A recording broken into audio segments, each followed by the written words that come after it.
One of the biggest problems that marketers have, especially when you have an e-commerce platform, is understanding how to increase conversion rates. So there's an understanding of what content the audience might be interested in. There's a understanding a little bit of SEO and things like that. But when it comes to conversion rates, things tend to level out. And we start getting in there and test, or maybe it's a new plugin that we need, maybe it's a new tool that we need, and we just don't get the increase in conversion rate. So let's talk a little bit about conversion rate improvement strategies that you can use on your business website.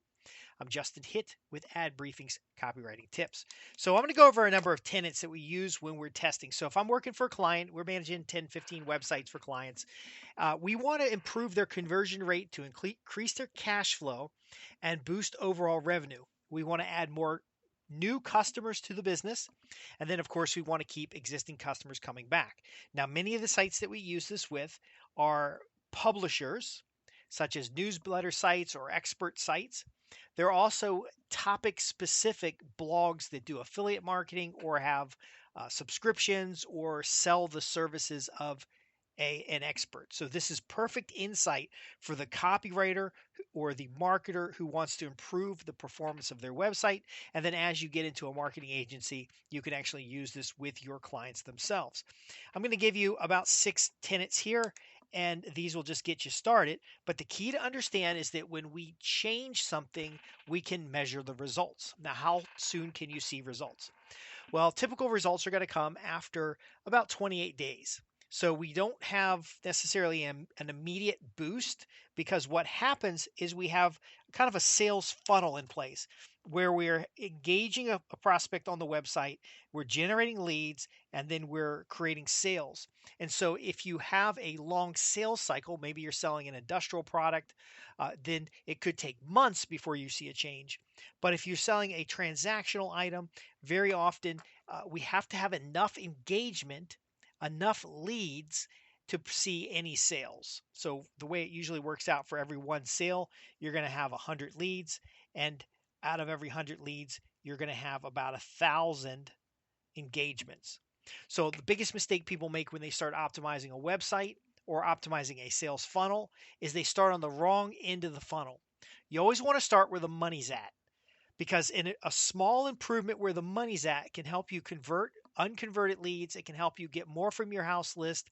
It can help you connect with prospects better. So this, for example, might be you've already got a sales letter that works. Why not test another sales letter? And then it's never really just one piece, but the new sales letter is going to go in place, and then you're going to go back to your house list and send some emails. You're going to go to your retargeting on the website and do some targeted advertisements. You're going to go to a mailing list and offer a joint venture or an affiliate offer to somebody to then drive traffic to an A/B split to see whether that old letter is better than the new letter. So the big mistake people make is they change one thing. They go through the website and they just put up feature images, and they're just, that's it. That's all they did. And then they're going to look at whether they engage visitors longer and keep better retention. Actually, I'm going to give you some metrics that we use when we're working with clients, because again, everything that we do is accountable, and in order to be accountable, it must be measurable. So first off, do not change what works even if it's not set up to standard. So one of the things that we do when we work with clients is we try to document their best practices for their buying audience. So for example, you can have 2 homesteading skills websites. One homesteading skills website is for the gentleman farmer, and one homesteading skills website is for the person who wants to start a homestead with the least amount of money. So there's 2 ends of a pricing spectrum. These sites may have different best practices. Now, they could have similar content hubs, they could have similar root keywords, but they are competing for a different customer. So what we want to do is we want to make sure the metrics are in place. Then we want to start seeing what works and what doesn't. Now, what does it mean by what works and what doesn't? If we're optimizing a YouTube channel, we're looking at conversion rates. So how many times did the video come up versus how many times did they click to start the video?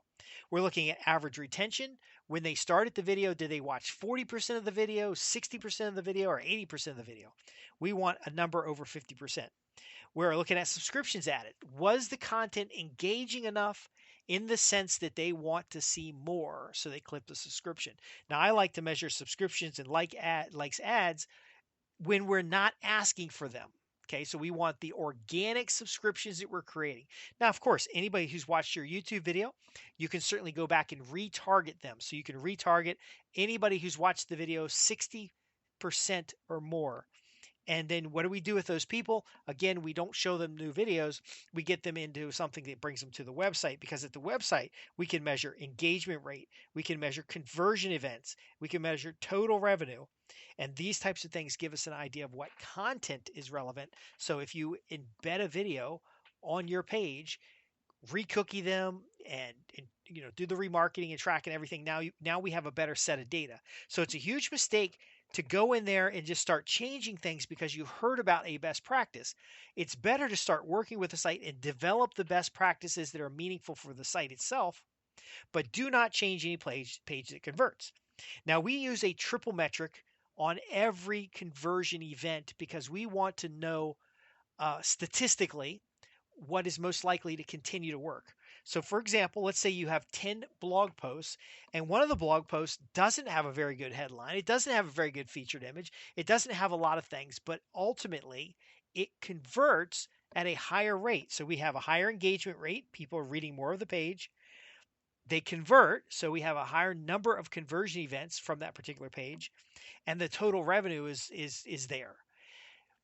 That shows us that our opinion of the feature image, our opinion of the headline, is not aligned with our end user. So we don't change that page. We instead ask, what is making this page work for the buyers we get? So you're going to go in there and look at the buyers. You're going to figure out, send some surveys to them. You're going to go do some demographics. You might want to do an audience match on that audience and then send them to the same page that we know works. But if we've developed a few best practices on our website, we don't want to change the existing page. We want to inform ourselves on the best practices, but we can create a new page with similar content.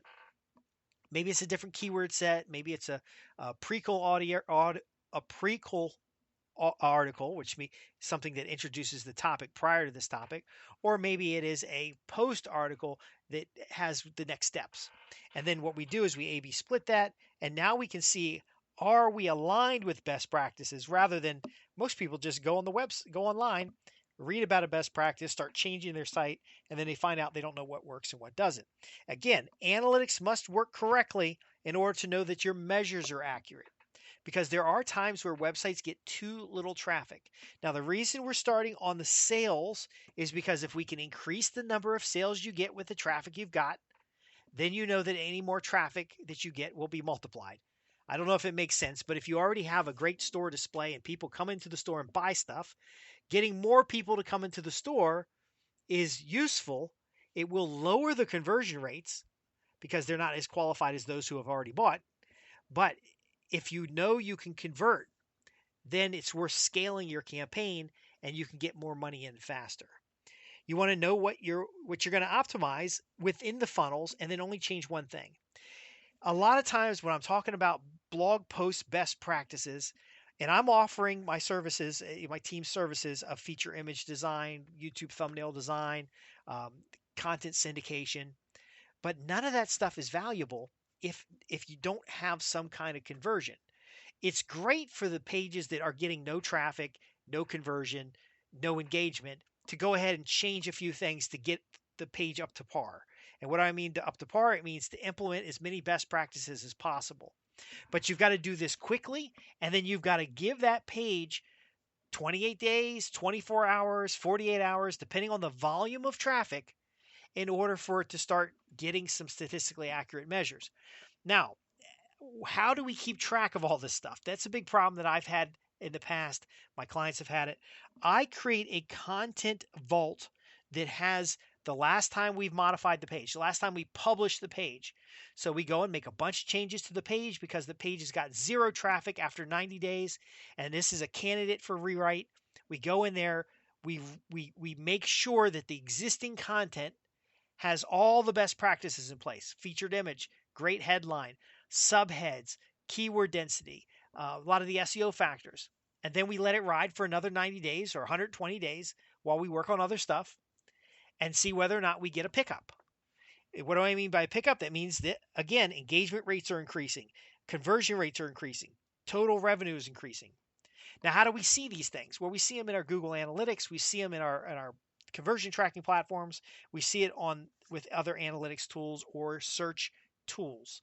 So whether you're using Moz, SEMrush, Ahrefs, whatever tool you're using, we use them all because different clients have different needs.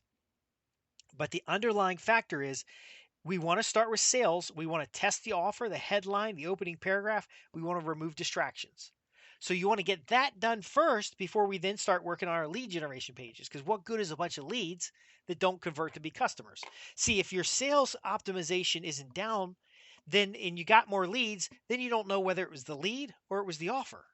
And so, again, this is how a lot of people, I don't know if you can see this, but how a lot of people flounder. So you've got great content, you've got the right concepts and ideas, you've got a valuable product, but because you don't have the testing methodology for a schematic or contextually relevant website, you're not getting the customers from interest to, you got their attention, but you didn't get their interest. We want to go and drive our house list back to the website while we're converting, increasing the conversions. That gives us a foundation to start getting more leads and feed in there. So if you're going to test the lead page, like an opt-in page, you want to test the headline, the opening paragraph, some of the details of the page, the concept, and then of course any images. Okay. But again, now you got the leads dialed in. So now we need more engagement. And engagement, that could be your blog post, podcast, whatever. We're going to test the headline, the featured image, the keywords, and the SEO. Now, again, the content of what you write is important. If I blabbled on here and didn't give you valuable and useful tools to start improving your conversion rate, then you wouldn't, there wouldn't be any reason to be here. But again, I can deliver that value. I can show you exactly what to test. I can give you advice like the statistical accuracy or the A/B splitting. If you're using software, you can do a multivariate test. But all of my focus is going to be on leaving the things that work alone. I'm not going to change the template on the website. I'm not going to change the images. You'll notice a lot of my websites are pretty ugly. But I saw a long time ago on a client site I worked with, they had the ugliest damn website I've ever seen. But they were making more than $1 million a year. It was gross revenue, but with very little inputs. They brought me on the job to do some optimization because they were starting to have what happens on almost every site is you're going to have this quick rise of sales, and then it's going to plateau off, and then it might slow down over time. And they were slowing down over time, and they were like, look, we're losing it. What's going on? Maybe customers don't want the 1990 style website.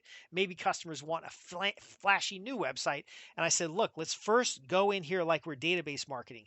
They had a huge list of customers. We asked the question, what's the next thing we can offer these customers? See, if you've already got customers, you can work on optimizing the sales side by making a new offer. You don't have to touch the sales letters that got the customers that you have. You can create a new offer and send your house list to the new offer and see if it beats the old offer. So in this case, the website uh, developed a new product, presented the new product to their house list, found it had a really good conversion rate. They started generating leads specifically to that product.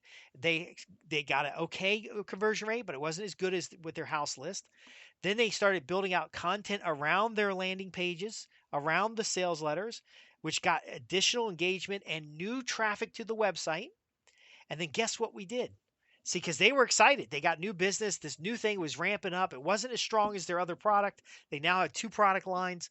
And then I said, okay, now everybody who bought the new product but has not bought the old product, let's go send the stuff that worked for the old product to the new customers. And they were like, well, no, we can't do that. We got to tune it up. I said, no, just give it a try. Just give it a try.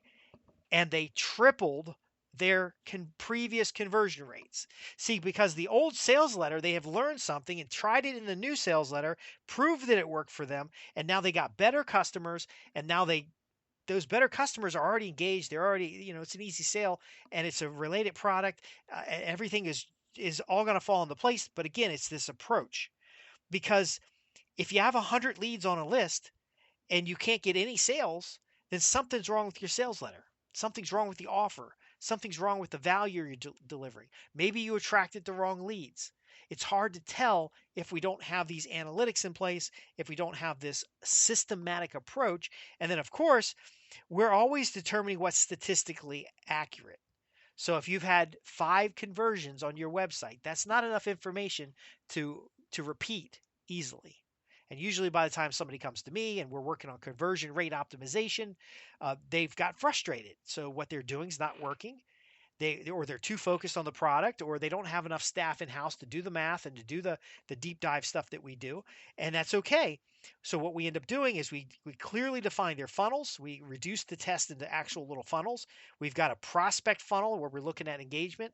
We've got a presentation funnel looking at the leads generated, and then we have a closing funnel that looks at the sales cycles. And then now we can do it, 5 tests over there in the prospect side, 5 tests in the present side, 5 tests in the closing side, and then of course the secret is to start with the closing side.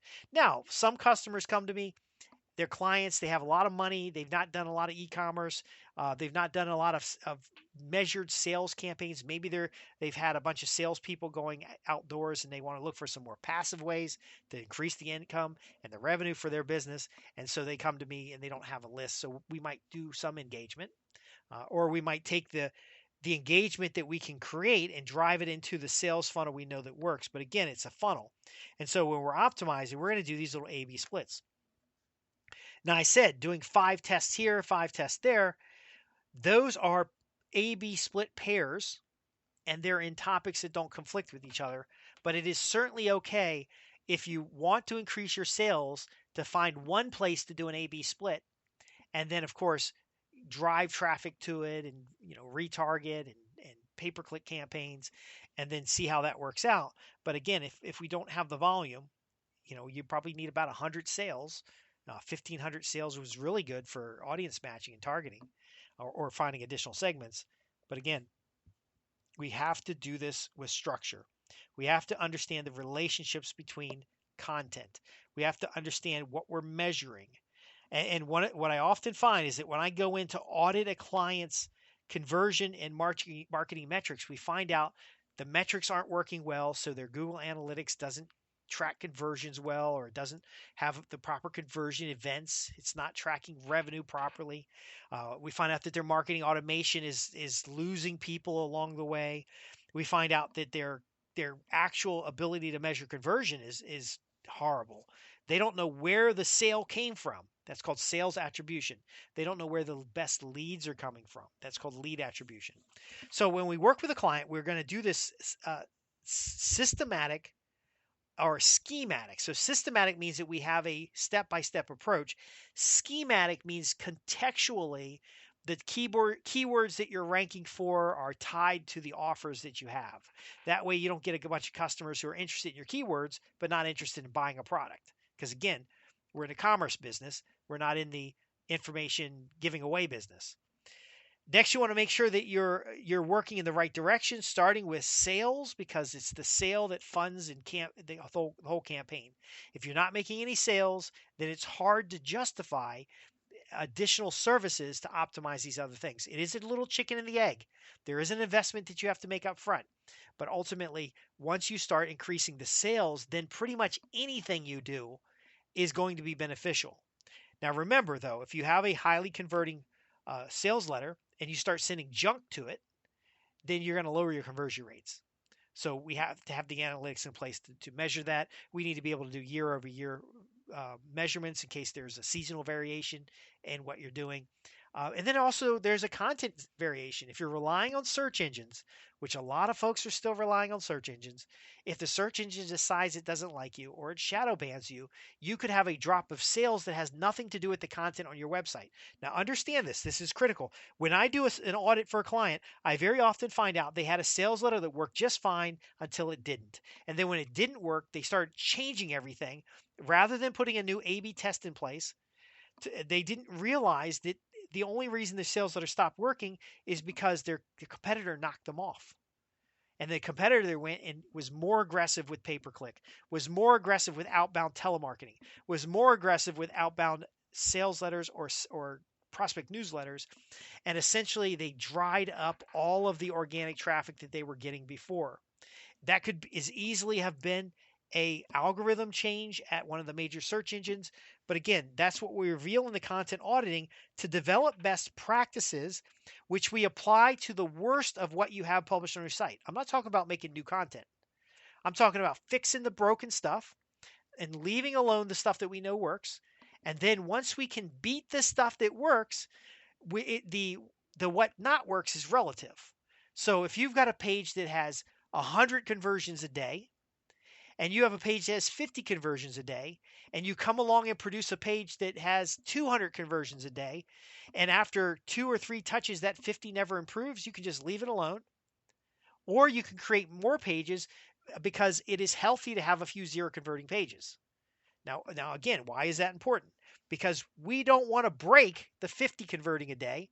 We don't want to break the 100 converting a day, and we definitely don't want to. We want to study and figure out what makes the 200. This is something that my team can help you with. We've increased the ROI of clients by 300 to 600%, and we increase profit per sale and overall customer lifetime value because, again, we're not willy nilly changing stuff on the website. And I know it's frustrating to a lot of private clients because they don't like the masthead. They want to change the brand. They don't like the colors. They don't like this. No. What you got to like the most is the sales. And we do that by, again, generating leads, high quality leads, get them on a mailing list. So again, we can do a lot of this stuff under the radar because we don't want your competitors knocking you off. We don't want other people to figure out what you're doing. And then we want to start developing our own media so that we can feed people in from social media. We can feed people in from video marketing like YouTube, Rumble, and those platforms. And then once they're in your environment, then you can keep cycling through your environment, improve the engagement rates, improve the conversion counts, improve the revenue generated. And we also can then um, level up again, adding another product, a complementary product. It could be a joint venture agreement. It could be featuring in another channel because now you better understand your customer. Can you see how valuable this is? If you'd like us to audit your website or audit the website of a client, because again, we can do this on a white label purpose and help you start developing the best practices that are necessary to improve your sales, be sure to contact us at www.adbriefings.co.uk. Ask your questions about this content, ask your questions about the other things that we got going on here. Because, again, so many people forget, they ignore, they don't know how to do this kind of technical direct response. But when you do this, it's less effort over time. It's fewer pieces of content that has to be created. It's more strategic content like special reports, sales letters, video sales letter presentations, scripts for summits and events that ultimately keep returning high value prospects and creates and keeps more profitable customers. I'm Justin Hitt with Ad Briefings Copywriting Tips. You can ask your questions at www.adbriefings.co.uk, where we help you turn words into money. Transform business relationships with words that sell, not only to communicate better, but to transform your freelance business into an agency level business. You're right. A lot of freelancers don't do this kind of metrics, but agencies definitely do. Direct response agencies are making a fortune because they can consistently and regularly increase conversion rates, increase bottom line profits. And again, what we focus on is the profit and the customer lifetime value. Because ultimately that's what the businesses ran on. That's the fuel for the business. I want to thank you for listening. This has been about some problems and mistakes people make when they're doing conversion rate optimization, and as well as some tips and some metrics you can use to improve your conversion rates. I'll see you in the next podcast. Thanks for listening.